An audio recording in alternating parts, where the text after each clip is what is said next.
है मेरी बातें ये तेरी मैं सुनने आया। बोल खुदावंद बोल, मैं सुनने आया। बोल खुदावंद बोल, मैं सुनने आया। Hallelujah, hallelujah, hallelujah. मसीह यीशु में आप सबकी सलामती हो, आपकी भी हो। खुदावंद का शुक्र करते हैं कि खुदा ने मुझे मौका दिया है कि मैं उसकी हुजूरी में हाजिर हूँ और खुदा के खादम के लिए शुक्रगुजारी करती हूँ कि खुदा के खादम हैं जिन्होंने खुदा ने उनको दयानतदार समझ के हिकमत बख्शिया और वो चाहते हैं कि उनके बेटे बेटियां जो हैं वो खुदा के कलाम की खिदमत करें। सारा इज्जत और जलाल आज की इबादत के वसीला से खुदा यीशु मसीह के नाम को मिले। और अब हम खुदा यीशु मसीह की बातों पे ध्यान रखें, जिसने कहा जहाँ 2 या 3 मेरे नाम से जमा होते हैं मैं वहाँ पे मौजूद होता हूँ। और हमारा ईमान है कि खुदा का पाक रूह यहाँ पे मौजूद है, खुदा यीशु मसीह यहाँ पे मौजूद है, क्योंकि खुदा का पाक रूह हम में बसा हुआ है। सारा इज्जत और जलाल खुदा यीशु मसीह के नाम को मिले। और मैं शुक्रगुजार हूँ खुदा के खादम के लिए कि उन्होंने मुझे मौका दिया है और मैं उनसे इजाजत चाहूंगी। Thank you very much. मेरा आज का जो टॉपिक है वो दुआ के हवाले से ही है कि हमें अपनी दुआ को किस तरह करना चाहिए और किस तरह हमारी दुआ जो है मौसर हो सकती है। हम दुआ के हवाले से खुदा के खादमों से, खास तौर पर खुदा के खादम से बहुत से मैसेजेस सुन चुके हैं, लेकिन जिस खुदा के कलाम में लिखा है कि नबूवत की कोई भी बात आदमी अपनी हाइज से नहीं करता बल्कि पाक रूह की तहरीक से करता है। और इसी तरह पाक रूह ने जिस तरह मुझे तहरीक बख्शी है, मैं भी ये कलाम ना सिर्फ मेरे लिए ज़रूरी है, आप लोगों के लिए भी ज़रूरी, बहुत ज़रूरी है। खुदा का कलाम सबसे पहले मेरे लिए और फिर आपके लिए। हालेलुया, खुदावंद का शुक्र हो। खुदावंद के ज़िंदा पाक कलाम में से देखेंगे यिर्मयाह 29 बाब, दुआ के हवाले से हम देखेंगे।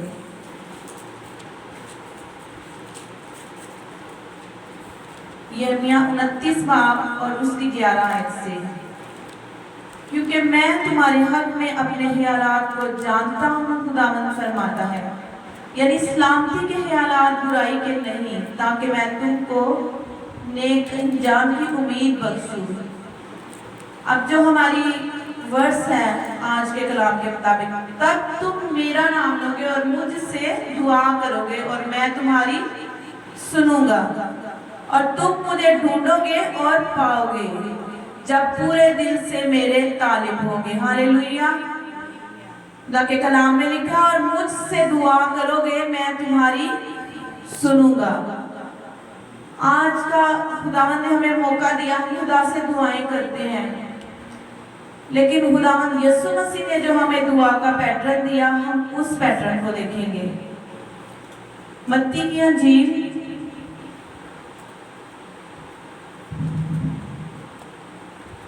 उसका 6 बाब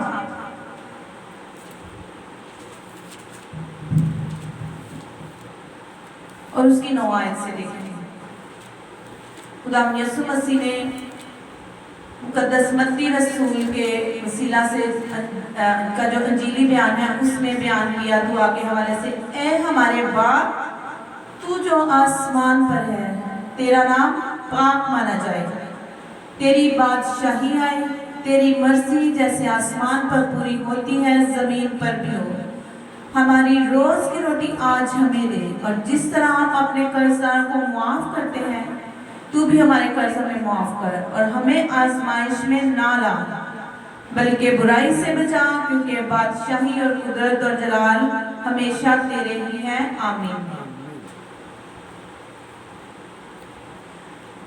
खुदा यीशु मसीह ने हमें सिखाया कि जब तुम बाप की हजूरी में हाजिर होते हो तो सबसे पहले बाप की क्या करो, तारीफ करो, बाप को मुबारक करो, उसको कहो तू जो आसमान पर है तेरा नाम पाक माना जाए। जब हम अपने जिस्मानी बाप से या माँ से किसी चीज़ की ज़रूरत होती है तो हम क्या कहते हैं, उसको प्यार करते हैं, उसको चूमते हैं, उसको लाड करते हैं, फिर उससे अपनी दरख्वास्त रखते हैं। इसी तरह खुदा यीशु मसीह ने हमें सिखाया कि सबसे पहले अपने बाप को प्यार करो, उसको मुबारक करो, उसको पाक कहो, क्योंकि वो पाक है, वो मुबारक है। खुदा का बंदा दाऊद क्या कहता है, ऐ मेरी जान खुदावंद को मुबारक है, जो कुछ मुझ में है उसके कदूस नाम को मुबारक है। हालेलुया। तो हमें सबसे पहले अपनी दुआ में जो दुआ का पैटर्न रखना है वो क्या है कि खुदा आसमानी बाप की तारीफ करनी है। आसमानी बाप, हम तेरे पास आते हैं, तेरे कदमों को चूमते हैं, तुझे सजदा करते हैं, तुझे प्यार करते हैं, तू भला है। उसकी तारीफ में जो कुछ हम जानते हैं हम उसको कहें, क्योंकि दाऊद खुदावंद के बारे में कहता है, तू मेरा गढ़ और तू मेरी पनाह है। और हम जो कुछ उसकी तारीफ में जानते हैं हम उसकी तारीफ करना शुरू करें। अगर हम अपने आसमानी बाप की तारीफ करना शुरू करें तो हम सारा दिन भी गुजार दें। मैं एक दिन सोच रही थी कि अगर हम सारा दिन भी आसमानी बाप की तारीफ में गुजारेंगे तो सारा दिन भी हमारे लिए कम है। उसके बाद हम वो पाक है, वो चाहता है कि हम भी पाक हो। उसने कहा मेरी मानिंद बनो, क्योंकि खुदावंद का जो खुदावंद पाक है वो चाहता है हम भी पाक है। उसका खौफ हमें पाक बनाता है। उसका जो मुबारक है, खुदा के कलाम में लिखा है मुबारक है जो वो पाक दिन है, क्योंकि वो खुदा को देखेंगे। तो जब हम पाक दिन होंगे तो फिर हम खुदावंद के जलाल को देखेंगे। हालेलुया। तेरी बादशाही आई, तेरी बादशाही आई। उसने कहा पहले ढूंढो तुम उसकी बादशाही तो सब चीजें तुम्हें मिल जाएंगी। उसकी बादशाही को अपनी जिंदगियों में मांगे, अपने हालातों में मांगे। तेरी मर्जी जैसे आसमान पर होती है जमीन पर भी हो। उसकी मर्जी को कभी हमने अपने हालातों में नहीं मांगा, हम अपनी बातें अपनी दुआएं उसमें रखते हैं। जब हम उसकी बादशाही का इकरार करते हैं, जब हम कहते हैं कि तेरी बादशाही आए, तो उसमें हम अपने गुनाहों का भी इकरार करते हैं, उसमें हम उसकी मर्जी को भी शामिल करते हैं। हम कहते हैं हमारे बेशुमार गुनाह गलतियों को आसमानी बाप माफ फरमा। ज़बूर 51 निकालेंगे।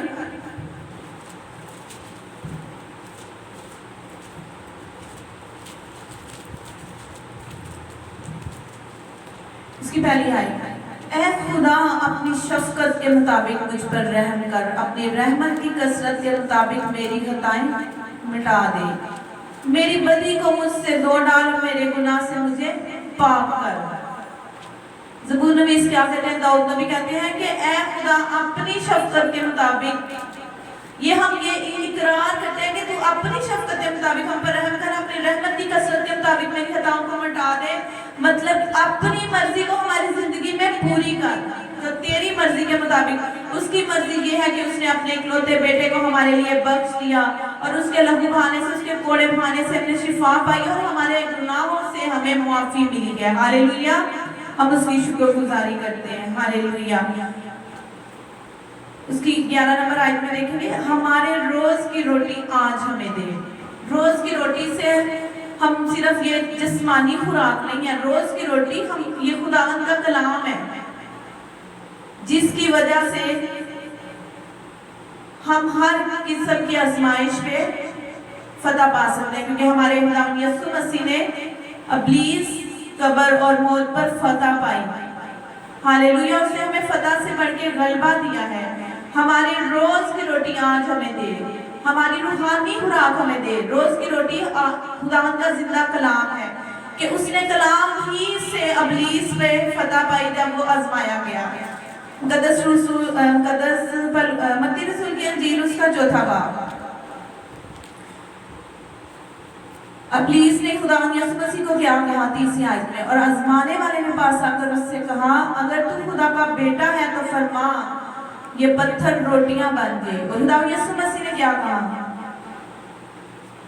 क्योंकि खुदा के कलाम में लिखा है मैंने तेरे कलाम को अपने दिल में रख लिया ताकि मैं तेरे खिलाफ गुनाह ना करूं। तो जब खुदा का कलाम हमारे दिल में होगा तो तब हम कह सकते हैं, लिखा है कि आदमी सिर्फ रोटी ही से जीता ना रहेगा, बल्कि हर बात से जो खुदा के मुंह से निकलती है। हालेलुया। खुदावंद का जिंदा कलाम जो हमारे दिल में है, जो हमारे कदमों के लिए चिराग, राह के लिए रोशनी है। खुदा के कलाम में लिखा है खुदा का ईमान रासबाज बंदा ईमान से जीता रहेगा। और अगर खुदा के कलाम पे हम ईमान रखेंगे, हमारे दिल में होगा, तो खुदा का रासबाज बंदा, खुदा ने हमें मुबारक कहा है, खुदा का रासबाज बंदा ईमान ही से जीता रहेगा। और जिस तरह हम अपने कर्जदारों को माफ किया है, तू भी हमारे कर्ज हमें माफ कर, हमें आजमाइश में ना ला।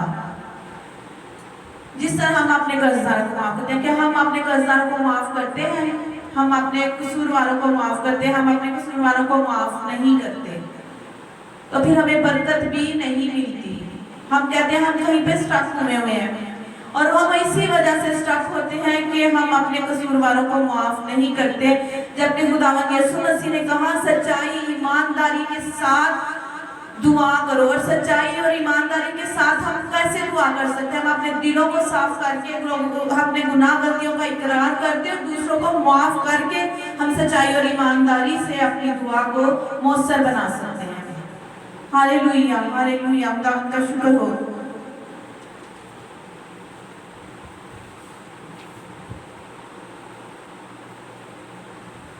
हालेलुया। खुदा यीशु मसीह ने हमें सिखाया कि बाप का नाम जो पाक है, मुबारक है। पहले बाप की तारीफ करनी है, उसके बाद उसके बेटे यीशु की तारीफ तमजीद सताइश करें, उसको मुबारक कहें, क्योंकि उसने अपना इकलौता बेटा हमारे हाथ में बख्श दिया है। खुदा यीशु मसीह ने कहा जो दुआ मेरे नाम से मांगी जाएगी, मेरे नाम से मुझसे मांगी जाएगी, वो ये मुकद्दस यूहन्ना रसूल की अंजील में ये लिखा है 14 बाब उसकी 13 आयत में कि जो दुआ मेरे नाम से मुझसे मांगोगे, आसमानी बाप उसको जवाब देगा, और जो नाम मेरे नाम से तुम मांगोगे वह तुम्हें मिल जाएगा। तो हम लोग क्या कहते हैं? ये दुआ मांगते हैं तेरे जलाली नाम से, तेरे पाक नाम से। तो खुदा यीशु मसीह ने तो हमें ये नहीं सिखाया। खुदा यीशु मसीह कहते हैं कि जो दुआ मेरे नाम से मांगोगे, यहाँ तक कि मुझसे भी मेरे नाम से मांगोगे, तो वह तुम्हें जो है तुम्हारी दुआ सुनी जाएगी। मांगो तो तुम्हें दिया जाएगा, ढूंढो तो पाओगे, दरवाजा खटखटाओगे तुम्हारे लिए खोला जाएगा। लेकिन मांगना किसके नाम से है? यीशु के नाम से।